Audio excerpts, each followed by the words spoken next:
کہ قرآن کریم فرقان حمید کو ترجمے اور تفسیر کے ساتھ پڑھا جائے، تو یہ بار بار کہا گیا کہ ترجمہ تفسیر کے ساتھ ہو، تفسیر کے ساتھ، یہ نہیں کہ ہر ایرا غیر نتو خیرہ قرآن لے کر بیٹھ جائے۔ اور ایک جو معمہ ہمارے وہاں غلط انٹرپریٹیشن کی جاتی ہے کہ قرآن بہت آسان ہے، قرآن بہت آسان ہے۔ تو بھائی آپ جو کہہ رہے ہیں قرآن بہت آسان ہے، قرآن بہت آسان ہے، تو آپ کیسے آسان ہے آپ پر؟ تو کہتے ہیں جی مجھے تو عربی گرامر آتی، میرے لیے آسان ہے۔ میں نے کہا حضرت عمر کو گرامر کی بھی ضرورت نہیں تھی، لیکن پھر بھی وہ حضور کے قدموں میں بیٹھ کے قرآن سمجھتے تھے۔ کیا بات؟ تو اہل عرب پر اترا۔ تو یہ آپ کہاں سے معاملہ لے کر؟ قرآن آسان ہے، وَلَقَدْ يَسَّرْنَا الْقُرْآنَ لِلذِّكْرِ فَهَلْ مِن مُدَّكِرٍ، صرف نصائح کے لیے آسان ہے، وہ احکام کے لیے آسان نہیں ہے۔ اگر وہ احکام کے لیے آسان ہوتا تو صحابہ کرام رضوان اللہ اجمعین کے ساتھ صفوف اور یہ تمام جو تفاسیر کو مرتب کیا گیا اس کی وضاحتیں نہیں ہوتی۔ حضرت علی شیر خدا کے بارے میں جملہ موجود ہے کہ الحمد الف کی تفسیر کروں تو جناب میں 70 اونٹوں کو عاجز کر دوں اس کے بوجھ اٹھانے سے۔ تو آخر وہ فہم قرآن کا درجہ کیا ہے؟ اور ایک بات یہ ہے کہ ترجمہ قرآن کیا جائے، رمضان المبارک اجراء قرآن کا مہینہ ہے، تلاوت قرآن کا مہینہ ہے، لیکن تفسیر اگر کی جائے تو تفسیر وہ کی جائے جو تفسیر مانوی نہ ہو، تحریفی نہ ہو۔ اس تفسیر کو پڑھ کر اختلاف، نزاع اور ایک دوسرے کے لیے گویا کہ اختلاف کی بات، بلکہ ان مستند علماء کی تفاسیر پڑھی جائے کہ جو اپنا نظریہ 1400 سال سے پیش کر رہے ہیں۔ مثال کے طور پر آج ایک شوق بھی قرآن کے درس کا کہ جناب ہر جگہ جو ہے وہ بورڈ لگا ہوا ہے، بلکہ حضور علیہ الصلوۃ والسلام نے، مجھے یاد آ رہی ہے حدیث مبارکہ ابو داؤد شریف کے اندر موجود ہے، سرکار دو عالم نے فرمایا کہ آخری زمانے میں ہر بندہ قرآن کا درس دے گا، اور اگر کوئی شخص اس کے درس کا انکار کرے جبکہ وہ جاہل ہے، اس کے درس کا انکار کرے تو وہ اس پر زوم کرے گا کہ دیکھو یہ قرآن کا انکار کر رہے ہیں۔ یہ زبان مصطفیٰ سے منسوس حدیث ابو داؤد شریف کے اندر موجود ہے۔ تو لہٰذا قرآن پڑھنے میں اختلاف نہیں ہے، قرآن کی تفسیر میں۔ مثال کے طور پر میں نے ایک انسٹیٹیوٹ کھول لیا، آئیے میں قرآن کا درس دے رہا ہوں، تو کوئی بچہ اگر پوچھے کہ جناب یہ جو آپ قرآن کا درس دے رہے ہیں تو یہ آپ کی انفرادیت کیا ہے؟ تو انفرادیت کیا پیش کی جائے؟ میں آپ کو قرآن ایسا سمجھاؤں گا جس طرح کسی نے نہیں سمجھایا قرآن۔ تو کیا قرآن 1400 سال سے اترا، آج تک کسی نے سمجھا ہی نہیں قرآن؟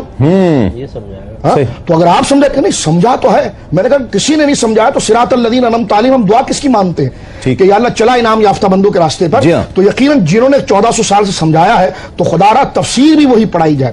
بتوں کی آیتیں انبیاء پر چسپاں کرنا، بتوں کی مذمت والی آیتیں جناب جو ہے کہ وہ حضرات اولیاء کے مزاروں کو گرانے کے لیے استعمال کرنا، یہ خوارج کا طریقہ تھا۔ اور حضرت عبداللہ ابن عمر کا فتویٰ موجود ہے بخاری شریف کے اندر کہ ان عبداللہ ابن عمر رضی اللہ تعالیٰ عنہ قال، آپ ارشاد فرماتے ہیں کہ میں یراہم شرار خلق اللہ تعالیٰ، میں لوگوں میں سے ایک طبقے کو جو ہے سب سے شریر سمجھتا ہوں۔ پوچھا گیا ان کی شرارت کی علامت کیا ہے؟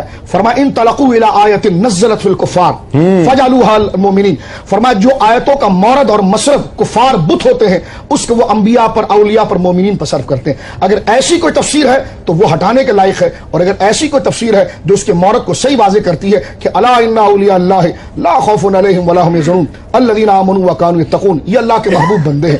اور فرمایا ومن اضل ممن يدعو من دون اللہ، یہ اتنے بڑے گمراہ ہیں جو کفار جو ہے بتوں کو پکارتے ہیں، اس سے مراد کفار ہیں، بت ہیں۔ تو اگر وہ حق اور باطل کو فرق کر کے اور اللہ کے محبوب اور اللہ کے بے ادبوں میں فرق کر کے تفسیر بیان کی جاتی ہے تو اس تفسیر کو چوما بھی جائے گا، پڑھا بھی جائے گا، اور وہی مشعل راہ ہوگی۔ سبحان اللہ۔ والذین یدعون من دون اللہ، اس دور میں ایک بہت بڑی تفسیر لکھی گئی ہے، میں حیران ہو گیا تسلیم بھائی، آج بھی موجود ہے۔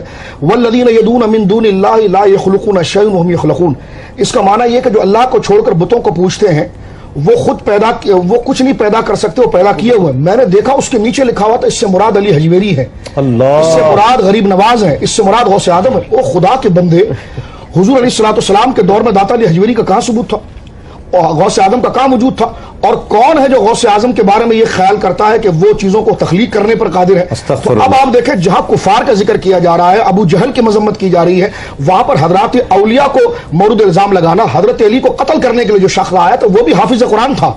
لوگ چوری کرتے ہیں، ابن ملجم کہتے ہیں، اس کا نام ابن ملجم بعد میں پہلے عبد الرحمن ہے، وہ حافظ قرآن تھا، اس نے حضرت علی کو قتل کرنے کے لیے بنیاد قرآن بنایا تھا۔ ان الحکم الا للہ، آیت کہنا کیا چاہتی تھی؟ جس طرح مفتی صاحب نے فرمایا اپنا مقصد لیا، تو خدا را ضرورت اس امر کی ہے کہ قرآن ان سے سمجھا جائے کہ جو 1400 سال کی روش کو سامنے رکھتے ہیں، جس میں اللہ والوں کے ادب و احترام کو ملحوظ رکھا جاتا ہے اور خدا کے دشمنوں کی جو مذمت ہے ان دونوں کو ہٹاتے حتی یمیز الخبیث من الطیب۔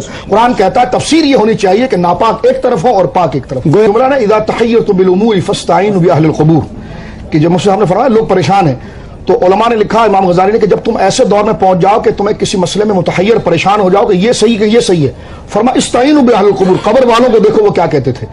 جامع ترمذی کے اندر حضرت عبداللہ بن مسعود کا قول موجود ہے، فرما زندے سارے فتنے ہیں، حق چاہیے تو قبر والوں کو دیکھو کہ وہ کیا عمل کیا کرتے۔ کیا بات